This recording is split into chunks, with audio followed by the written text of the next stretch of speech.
wanted to do a little bit of a video today just in regards to thought patterns, thought forms, things that can make us feel insecure in life. What are our thought patterns? How are they potentially holding us back from doing the things that we want to do, getting into a place of fear? Obviously, fear is going to be our greatest blocking mechanism to creation, to manifestation, to building the life that we really, really want to see manifesting for ourselves. So I was actually having a discussion yesterday with a friend of mine, and I noticed a few things that I really wanted to put into this video segment. So one of the things that I noticed she did was she was doing a lot of things to almost inadvertently, she wasn't doing it purposely, but she was kind of putting herself down when she talked about herself and, you know, saying, oh yeah, I'm not that good, or I'm getting older, or any of these sort of negative self-talk that ends up coming out to the external world. And the thing about negative self-talk is there will be a certain amount of it that will just kind of accidentally trickle out when we're talking, those little insecurities that we have. But what actually is going on is that there's a lot more, kind of like an iceberg hidden beneath the surface of that negative dialogue that's going on within our mental constructs. So when I'm trying to mentor people, counsel people, explain to them how to really come into full circle when it comes to creation, manifesting, building the life of your dreams, something that is very, very important is the word. So again, I've listened to many lectures on this, and I've put it into practice so much in my own life, but essentially your word is your wand. So what do I mean by that?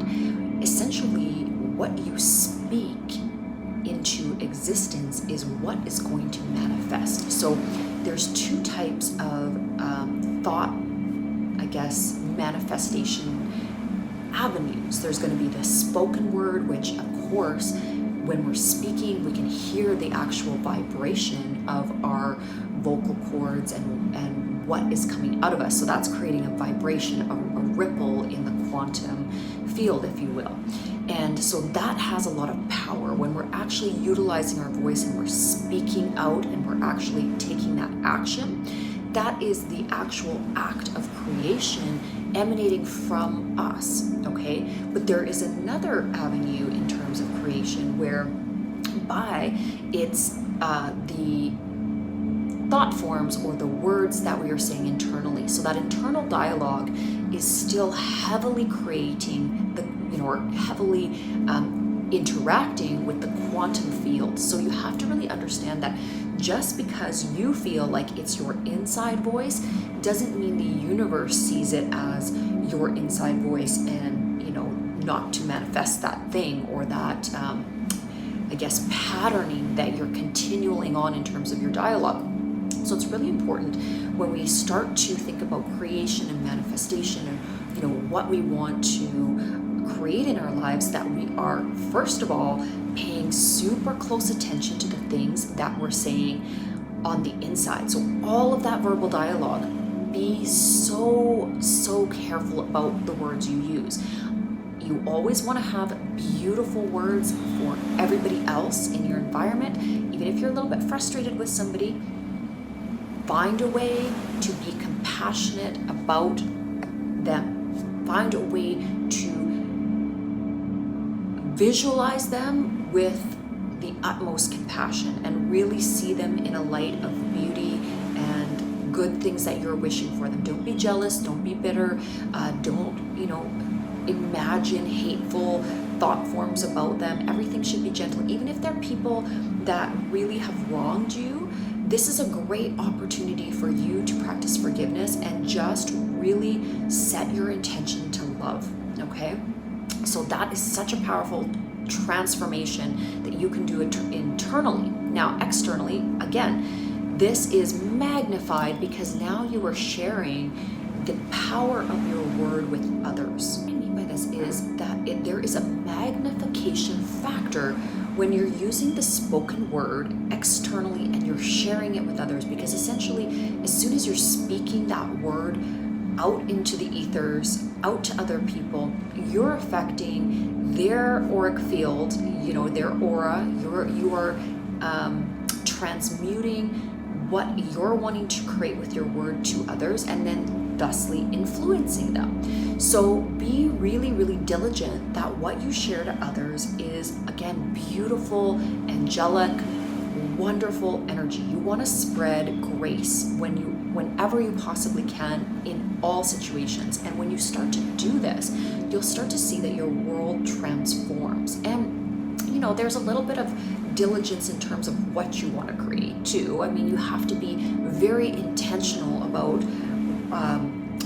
the words you are speaking, you know, lifting others up, lifting yourself up, and then utilizing your word to, again, ideas, inventions, you know, beautiful thought forms for others, healing others, lifting others up. Like, this should be the intention always of the use of your words, not to be frustrated and angry and tearing people down and, you know, tearing yourself down or being in a place of low vibration or low self-esteem. Now, the other thing that I wanted to talk about that, again, myself and this dear friend were talking about last night was what if thinking, okay? So this has been actually something that I've had a lot of practice in throughout my life, and something that you can actually put into practice immediately. It will have such a transformational effect for you. So we tend to go, when we're analyzing the world and we're trying to use logic and we're kind of thinking from the ego, we tend to think, well, what if this happened? What if that happened? You know, what if these people didn't like me? What if I said this and then this person reacted that way? Or, you know what, what if I go on this trip and it doesn't turn out the way I like? Or what if I get on this airplane and I'm sitting next to somebody with a crying baby and I have a headache? And so, you know, you start to overanalyze the future, and that over analytical mind, or that monkey mind, that dialogue, it's basically just garbage verbal dialogue that your brain is spitting out.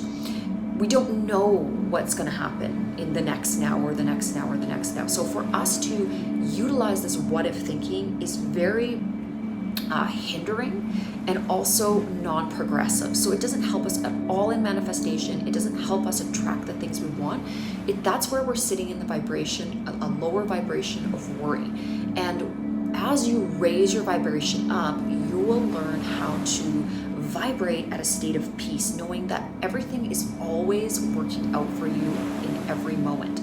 And once you accept that kind of universal truth, that the universe has got you, that it is doing and working behind the scenes to create magic for you, then you can let go and be the best version of yourself in each and every moment. And that is what we are here to learn.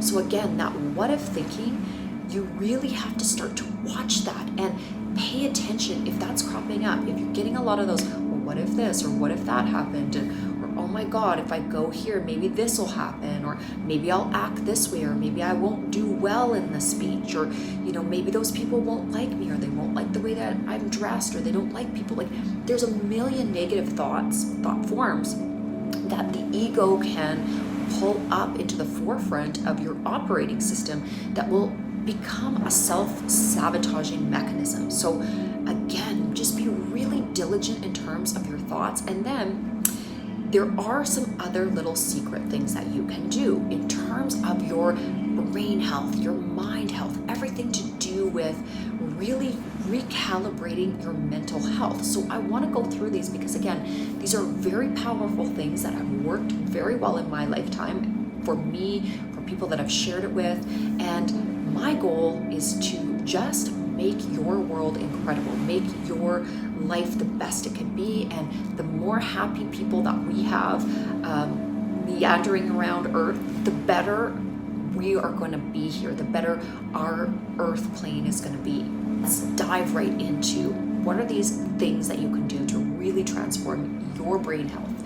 So first of all is sleep, making sure you have a consistent sleep cycle. There are rhythms that your brain needs to operate within to go through the daily 24-hour cycle and to keep equilibrium. So it is very important that you get to bed at a regular time every night.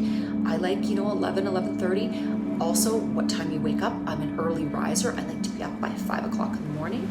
The other thing you can do is exercise. Myself, I swim twice a day. I work out twice a day. Now, that might seem a little bit excessive, but I also layer it with a lot of learning. So while I'm working out, I'm going to be listening to podcasts. I'm going to be learning things. I'm going to be integrating so that I'm not just sitting still. I'm always maximizing my time in every way possible. Now, why would we want to exercise so much?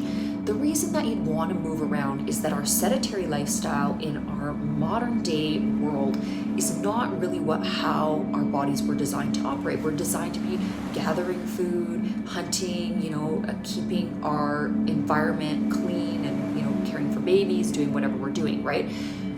We are not really meant to be in a little office box at a computer, whatever we're doing in the modern day, plus all the devices and TVs and everything else. So the more you are oxygenating your blood, the better. So getting that oxygen-rich, bloodstream, blood flowing, getting the blood to all of your major organs is so important for your overall health and well-being. Okay, now we're going to talk about food.